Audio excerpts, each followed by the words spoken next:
नमस्कार दोस्तों, आप देखना शुरू कर चुके हैं top news headlines of the day, जिसमें हम आज उन बड़ी खबरों के बारे में बात करने जा रहे हैं जो इस वक्त देश भर में सुर्खियां बटोर रही हैं।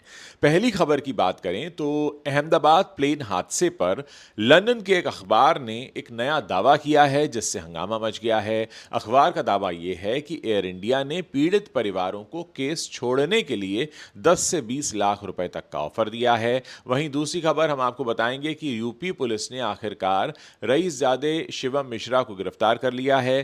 पहले उसके ड्राइवर की गिरफ्तारी के बाद सोशल मीडिया पर यूपी पुलिस की खूब ट्रोलिंग हुई थी। अब आखिरकार शिवम को पुलिस ने हिरासत में ले लिया है। वहीं तीसरी खबर की बात करें तो दिवंगत संजय कपूर प्रॉपर्टी विवाद में अब सास बहू की लड़ाई और तेज हो गई है। प्रिया सचदेवा ने कहा है कि रानी कपूर ने, जो कि संजय कपूर की मां हैं यानी प्रिया की सास हैं, उन्होंने कोर्ट में झूठी गवाही देकर न्यायालय को गुमराह किया है। चलिए अब इन्हीं खबरों को आपके सामने विस्तार से रखते हैं।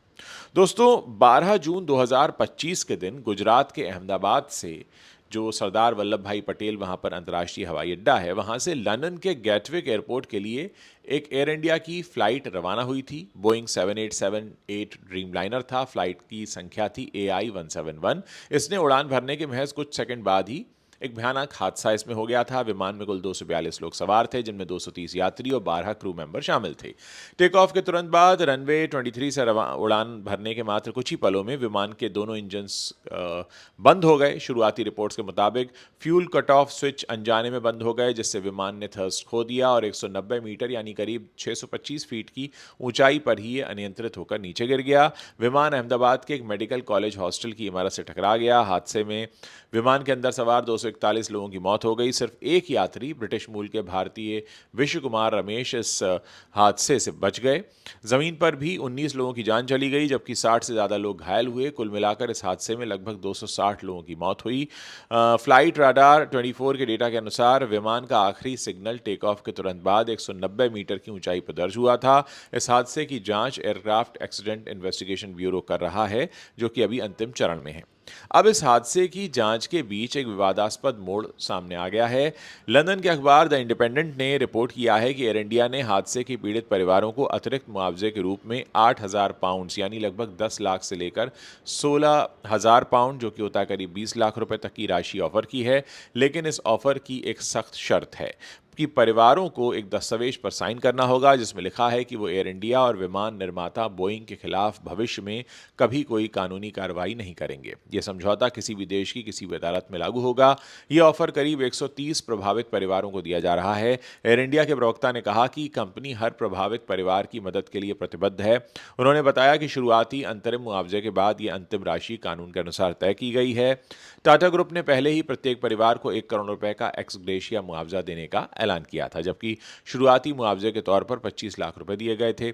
लेकिन पीड़ित परिवारों की कानूनी टीम ने इस प्रस्ताव का कड़ा विरोध किया है। उनका कहना है कि जांच अभी पूरी नहीं हुई है, जिम्मेदारी तय नहीं हुई है और कई घायलों का इलाज चल रहा है। ऐसे में परिवारों पर दबाव डालकर उनके कानूनी अधिकार छीनने की कोशिश अनुचित है, अनैतिक है।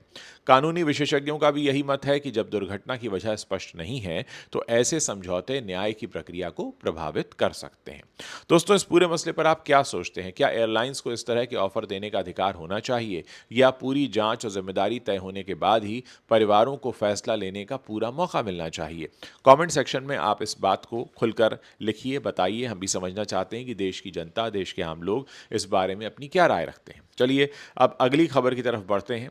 लग्जरी कारों की तेज रफ्तार और युवाओं की लापरवाही का एक और दर्दनाक उदाहरण सामने आया है, जो सड़क सुरक्षा पर गंभीर सवाल खड़े करता है।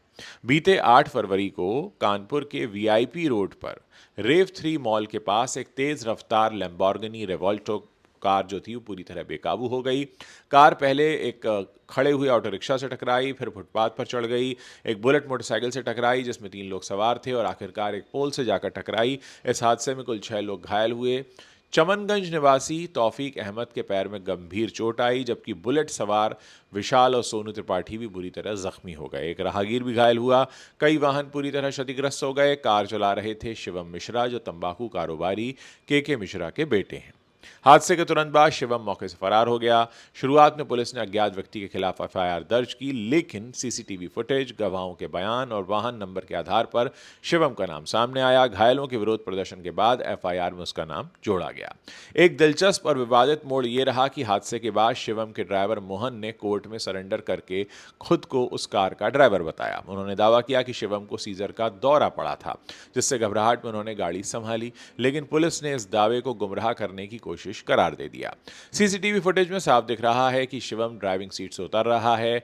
डीसीपी सेंट्रल अतुल कुमार श्रीवास्तव ने पुष्टि की कि साक्ष्यों और गवाहों के आधार पर ही शिवम को मुख्य आरोपी बनाया गया है। 4 दिनों की तलाश के बाद 12 फरवरी यानी आज पुलिस ने शिवम को उसके घर से गिरफ्तार कर लिया, ठीक उसी समय जब वो कोर्ट में सरेंडर करने की तैयारी कर रहा था। गिरफ्तारी के बाद उसे मेडिकल जांच के लिए भेजा गया और अब कोर्ट में पेश किया जाएगा। शिवम के पिता ने दावा किया था कि उनका बेटा दिल्ली में इलाज करा रहा है, लेकिन पुलिस ने उन्हें कानपुर में ही छिपे हुए पाया। ये मामला सिर्फ एक सड़क हादसे का नहीं है, ये दिखाता है कि प्रभावशाली परिवारों के युवा अक्सर लग्जरी कारों की रफ्तार में लापरवाही बरतते हैं और कानून से बचने की कोशिश करते हैं। भारत में लग्जरी वाहनों से जुड़े हादसों की संख्या तेजी से बढ़ रही है, जिससे सड़क सुरक्षा नियमों को सख्त बनाने की मांग भी जोर पकड़ रही है। अब आगे बढ़ते हैं और तीसरी खबर की तरफ बढ़ते हैं। बॉलीवुड और बिजनेस से जुड़े परिवारों में संपत्ति के विवाद अक्सर सुर्खियां बनाते रहते हैं। दिवंगत बिजनेसमैन संजय कपूर के प्रॉपर्टी विवाद में अब एक नया मोड़ आ गया है। संजय की पत्नी प्रिया कपूर ने दिल्ली हाई कोर्ट में याचिका दायर करके अपनी सास रानी कपूर पर झूठी गवाही देने का गंभीर आरोप लगाया है। प्रिया का कहना है कि रानी कपूर ने शपथ पत्र में जानबूझकर झूठे बयान दिए। उन्होंने दावा किया कि रानी ने आरके फैमिली ट्रस्ट डीड पर हस्ताक्षर नहीं किए थे या शायद दस्तावेज भी नहीं पढ़े थे। प्रिया ने हलफनामों, तस्वीरों और अन्य पुख्ता सबूतों का हवाला देते हुए कहा कि रानी ने महत्वपूर्ण तथ्यों को छिपाकर अदालत के साथ धोखाधड़ी की और कानूनी प्रक्रिया का घोर दुरुपयोग किया। उन्होंने भारतीय नागरिक सुरक्षा संहिता के तहत रानी के खिलाफ झूठी गवाही के लिए कार्रवाई की मांग की और रानी द्वारा दायर दीवानी मुकदमे को पूरी तरह खारिज करने की याचिका दायर की है। इधर दिल्ली हाईकोर्ट की जस्टिस मिनी पुष्करना ने प्रिया की याचिका पर रानी कपूर को नोटिस जारी किया है और जवाब दाखिल करने का निर्देश दिया है। अब अगली सुनवाई मार्च में होनी है। रानी कपूर की तरफ से भी आरके फैमिली ट्रस्ट को जाली और धोखाधड़ी वाला बताकर रद्द करने की याचिका दायर की गई है। उनका कहना है कि ट्रस्ट के जरिए उनकी संपत्ति को सुनियोजित तरीके से छीनने की कोशिश की गई। ये विवाद विश्वास, विरासत और कानूनी नैतिकता का दर्दनाक उदाहरण है। जब तक आप मेहनत करते हैं, पैसा कमाते हैं, पैसा जोड़ते हैं, सब कोई आपके साथ होते हैं, लेकिन एक दिन जब आपकी मौत हो जाती है तो परिवार भी उस पैसे के लिए एक दूसरे के खिलाफ खड़ा हो जाता है। खैर, हाईकोर्ट ने दोनों पक्षों को मध्यस्थता के जरिए विवाद सुलझाने का सुझाव भी दिया है, क्योंकि ये सिर्फ पैसे का नहीं बल्कि परिवार की एकता और भावनाओं का भी मामला है।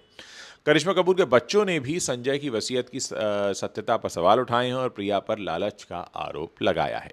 संपत्ति के विवाद अक्सर परिवारों को बर्बाद कर देते हैं, खासकर जब इसमें बड़े पैमाने की दौलत शामिल हो, जैसा कि इस केस में है। तो दोस्तों, ये थी आज की टॉप खबरें जिन्हें हमने आपके सामने विस्तार से रखा। अगर आपको ये वीडियो पसंद आया है तो हमें कमेंट करके ज़रूर बताइए। अगर चैनल पर नए हैं तो आप हमें सब्सक्राइब कर सकते हैं, ताकि जब भी हम कोई नया वीडियो पोस्ट करें उसकी जानकारी आप तक तुरंत पहुँच पाए। और साथ ही हम चाहेंगे कि जो हमारे दर्शक हमारे साथ पहले से जुड़े हुए हैं वो हमारे वीडियोज़ के नीचे कॉमेंट ज़रूर करें और उन्हें शेयर ज़रूर करें।